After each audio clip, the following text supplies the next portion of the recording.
وعلى رسول الكريم وعلى آله وصحبه أجمعين।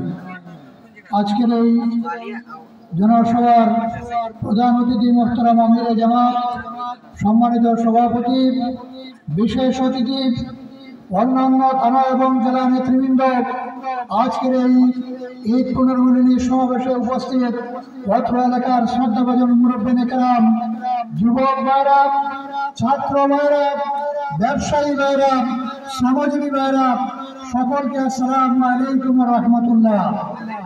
সম্মানিত ভাইরা, আমরা দীর্ঘ পথ পাড়ি দিয়ে বাংলাদেশে আজকে এমন একটি অবস্থায় এসে উপনীত হয়েছি। 26-এর গণ অভ্যুত্থানে ছাত্র জনতা, শ্রমিক জনতা একসাথে রক্ত দিয়েছে, হাজার হাজার তরুণরা জীবন দিয়েছে, মৃত্যুবরণ করেছে, প্রাণমৃত্যুবরণ করেছে।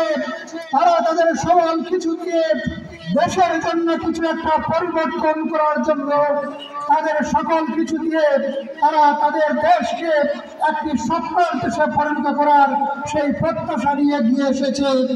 আজকে সেই প্রত্যাশাকে যদি পূরণ করতে হয়, তাহলে একটি মানবিক দেশ, মানবিক বাংলাদেশ যদি প্রতিষ্ঠা করতে হয়, তাহলে দুর্নীতিমুক্ত, সৎ, যোগ্য এবং দক্ষ দেশপ্রেমিক, ইসলাম প্রিয়, মানবতাবাদী, সকল ধর্ম এবং বর্ণের জন্য যিনি একজন রাষ্ট্রদূত, শান্তির দূত হিসেবে কাজ করতে পারেন, এমন নেতার নেতৃত্বে আমরা সম্মুখে এগিয়ে যেতে চাই।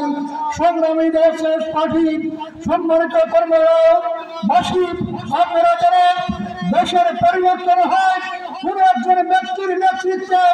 মালয়েশিয়ার পরিবর্তন হয়েছে মাহাতির মোহাম্মদের নেতৃত্বে, পরিবর্তন হয়েছে আমরা দেখেছি তুরস্কের এরদোগানের নেতৃত্বে, ইরানের পরিবর্তন হয়েছে খোমেনির নেতৃত্বে।